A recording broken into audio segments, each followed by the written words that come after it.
사람이나 그 안에 딱 들어가 있으면 여기까지만 딱 들어가 있으면 전체를 들어가 있으면 좋지만 이렇게 산소 공급이 안 될 수도 있잖아요. 예를 들어서 자동으로 딱 세척해주고 물까지 헹궈지는 어린아이도 안전하기만 하다면 괜찮은데요. 여기 그런 거 강아지 같은 것도 괜찮고 이게 되게 괜찮죠.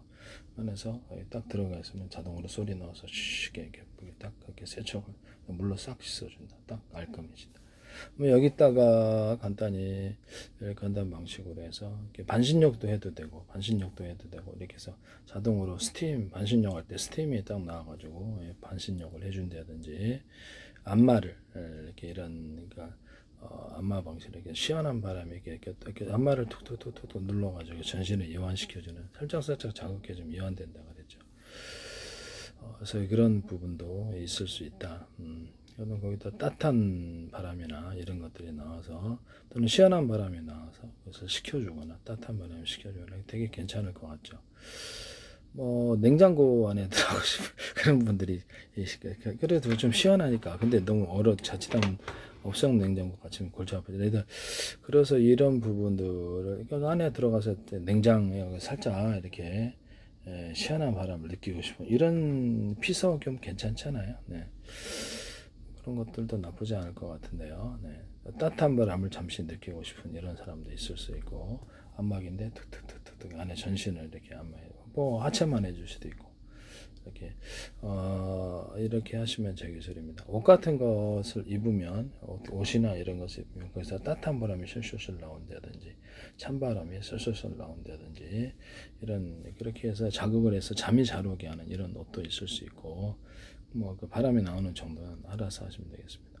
이불 같은 데도 찬바람과 더운 바람이 나오는 덮는 이불 이렇게 바닥 이불 이런 것도 있거나 소파나 침대 같은 데 차가운 바람 자동차 의자도 되죠. 모두 의자에서도 차가운 바람과 더운 바람이 따뜻한 나오는 이런 기술 구조를 쓸 수 있습니다.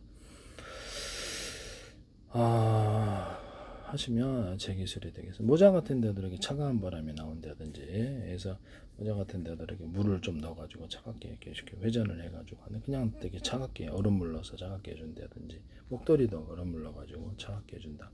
목도리 물 넣는다, 딱 둘른다, 차갑게 해준다. 그런 것도 있을 수 있고 따뜻한 물을 넣는다, 목도리 둘른다, 차갑게 해준다. 이렇게 따뜻하게 해준다 이런 것도 있고. 일반 야구장 같은 데나 이렇게 경기장 갈 때 뭐 이렇게 안경 이게 망원경이 같이 달려 있거나 미니 망원경 아니면 이게 딱 확대경을 딱 놔가지고 확대경 보는 모드 하시면 되겠습니다. 일반 카메라는 모든 CCTV나 이런 것들 사람이 하듯이 망원경 모드 아닌 모드 이렇게 만들어 놓을 수 있다. 그러면 저가의 카메라 드론 같은 데도 저가의 카메라를 달아 멀리 볼 수 있거나 거리별로 볼 수 있습니다. 쓰시면 제 기술이 되겠습니다. 또는 망원경에다가 망원카메라 망원경 이런 데다가 현미경을 달아서 가로 세로 높이로 좌표 수저 방식으로 해서 그 디스플레이 방식으로 표시해 줄 수 있어요. 하시면 제 기술입니다. 전자현미경이라든지 모든 것을 디지털 전파로 보는데 광학 렌즈를 같이 달아서 색깔을 보고 그 색깔을 표시해 주는 겁니다. 뭐 아주 고가의 광학 렌즈 아니어도 되잖아요. 색깔만 보는 정도면. 원래 이제 그 나무 색깔, 사람 색깔, 건물 색깔 근본적으로 있으니까 그냥 자동으로 예측해서 그 색깔을 입혀줄 수도 있고요. 또는 뭐 가공으로 색깔을 입혀줄 수도 있고. 그래서 디지털 전파로 화면에 표시할 때 디스플레이 장치 이것을 사용할 수 있습니다. 이게 조명을 조사를 할 때 대공방어망에서도 제가 말씀을 드렸죠. 조명 조사도 가로 세로 높이로 좌표와 수업은 대공방어망에서도 몇 개 기총소사라든지 사람 저격하는 저격소총이든 다 카메라 따라서 전 세계를 수천 조분의 수백 조분의 가로 세로 높이를 1cm나 0.3cm 내비게이션 맵 지도를 탑재하고 이 연동해서 카메라 인식으로 가로 세로 높이로 해당되는 것을 좌표와 수업 방식으로 하고 해당되는 목표물이 움직일 범위를 예상을 해서 프로테인 전부 다 쏴버리든지 미리 같이 승된 이런 기술이 쓰는데 대공방어망이라든지 드론 모든 전투기라든지 자율주행 차량 로봇 전투 차량 이런 것들도 다 이걸 쓰게 될 거다. 전투 로봇도 전투 어떤 배도 여기서 가로세로 높이로 좌표와 수자 방식으로 해서 모든 것을 움직이며 GPS를 대신해서 이걸 한다는 거죠. GPS 시장이 1292억 달러, 이게 꽤 크던데 이걸 대체를 한다는 거죠. 그래서 스마트폰 같은 탑재해서 어린아이, 부모 이렇게 이렇게 몇 미터 떨어져 있는지 경보도 눌리면 이렇게 딱 누르면 사이렌서를 경보, 엄마 살려 이런 것들도 되고, 거리가 일정 이상 떨어지면 경보된다든지, 등산객 조난 같은 데도 좋겠죠. 그렇게 서로 간의 위치를 알 수 있는 거죠. 이것도 하시면 제 기술이 되겠어요.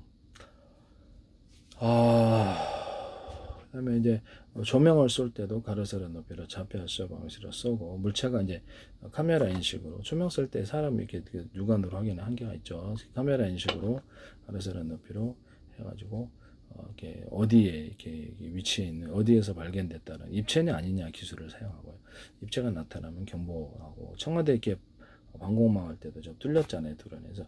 그것을 갖다 이런 방식을 동원할 수 있어. 고성능 어떤 마운 카메라를 이렇게 달아가지고 하늘을 지켜보고, 따라서 이렇게 가로세로 높이 입체냐 아니냐를 갖다 보고, 다른 철새나 이런 것들이 하면은 그냥 지나치고, 그 외의 것이 나타나면 경보를 올려주는 방식이었거든요. 이것도 쓰시면 되겠습니다. 조명을 쏠 때도 이렇게 가로세로 높이로 좌표와 숫자 방식을 산다. 전파를 쏠 때도 가로세로 높이로 좌표와 숫자 방식을 전 세계 내비게이션, 좌표와 숫자 방식 내비게이션 냅지도와 같이 연동해서 한다. 에이사 레이더에서도 있고, 스마트폰 전파도 이렇게 쏠 때도 그렇게 합니다. 전파가 전리층이 빛을 유도하는 장치라 했죠. 테슬라 전기유도처럼 온 우주에 빛이 가득해야 되는데 별에만 가득한가 이유. 그래서 이 전기로 빛을 유도한다는 거죠. 그럼 이거를 해당되는 주파수를 스마트폰, 위성통신, 무선통신 쪽에 탁탁탁 걸어주면 라디오, 텔레비전에서도 가능해요. 그러면 이쪽으로 온다는 거죠. 이거 전파 자동차 같은 데서 이렇게 전파로 자극해서 이쪽으로 송수신거리를 늘리거나 명확히 들리게 할 수도 있어요. 탁탁 눌러주면 이쪽으로 온다는 거죠. 해당 잠수함 소나에서도 이렇게 탁탁탁 누르면 그쪽으로 오고, 사람 보총 같은 것도 지금 탁탁탁 걸어주면 이쪽으로 옵니다. 사람 주파수를, 음의 주파수를 이렇게 10사람입니다. 그 중에 한 사람만 주파수를, 이렇게 나머지는 소거하고 들을 수도 있고, 이렇게 하시면 되겠죠. 전 가시광선 적외선도 해당되는 주파수를 걸어주면 빛이나 유를 이쪽으로 유도할 수 있습니다. 안테나 같은 데도 스카이라이프다, 유성 안테나들 미니 안테나 10개를 달아가지고, 그래서 각각 틀린 전파를 송수신하거나 같은 전파를 호출 번호만 들리게 송수신하거나 또는 동시에 송수신할 수 있습니다. 통신칩에서도 이 기술을 쓸 수 있고요. 통신칩 안에 안테나가 여러 개 있는 경우, 또는 그런 안테나에도 안테나의 전파 수신 모드가 여러 개 있는 경우, 또는 송출 모드도 여러 개 있는 경우도 있을 수 있다.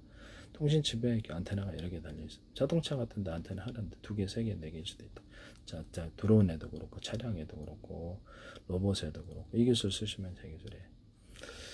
통신칩을 대중소로 넣어주고요. 그래서 대중소로 크기를 틀리게 해서 통신칩의 설계를, 소프트웨어 설계를 정보 용량을 따라 대자리, 중자리, 소자리에서 20개로도 만들어 놓을 수 있어요. 소프트웨어적으로 이렇게 해서, 또는 이 통신칩에서 다른 통신칩으로 정보를 쪼개서 이렇게 넘겨줄 수 있어요. D램 설계도 GPU, CPU 모든 반도체 설계는 이걸 따릅니다. HDD, SSD도 대중소로 만들어 가지고 여러 개를 하나로서 작용을 해서 각각 틀린 형태에 저장을 해놓거나, 플로팅 게이트도 대중소 들어가요. 그 다음에 카패시터, 트랜지스터도 대중소로, 모든 컴퓨터의 부품, 원투칩 부품은 대중소의 개념을 들어갑니다. 소프트웨어적인 분할, 하드웨어적인 분할, 소프트웨어적으로도 캐시 메모리도 그렇고요. 그렇게 한다는 걸 말씀을 드려요. D램에다가 작은 배터리를 달아서 여기가 나가도 이렇게 플래시 메모리처럼 사용할 수 있다.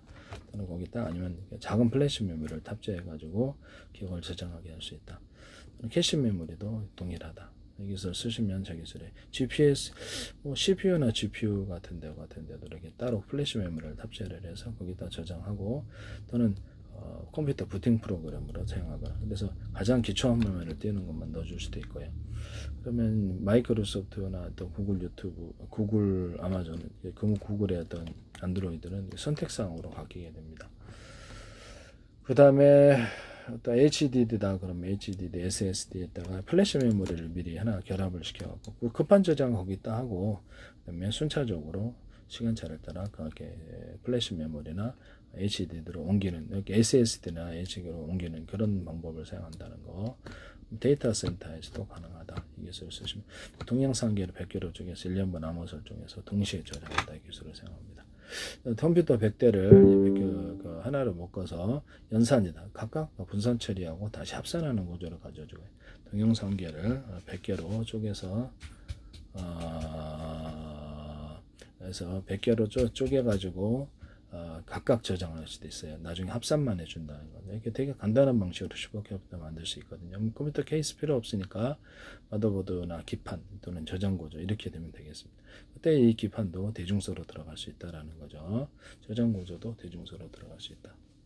하나의 기판이지만 소프트웨어적인 분할로 정보 총리 용량을 따라서 대중소 이렇게 들어가서 하나의 기판이지만 10개의 기판이 있는 것처럼 5개 기판이 있는 것처럼 만들 수도 있다 하시면 제 기술이에요. 정보를 잘게 쪼개서 빨리 처리한다. D램에 빨리 정보를 작은 단위로 쪼개서 띄우고 동시에 읽고 동시에 처리한다. 또는 저장도 동시에 저장하고 작은 조각으로 나눠서 저장하고 다시 불러들여서 다시 취합 합산한다.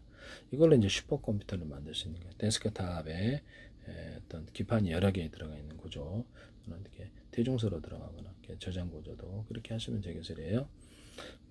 미니 컴퓨터 여러 대를 묶어서 하나의 컴퓨터를 만드는 것도 지금 똑같아요. 이것도 똑같고, 컴퓨터를 여러 개 묶어서 하는 걸로 하는 것도 똑같다는 거죠.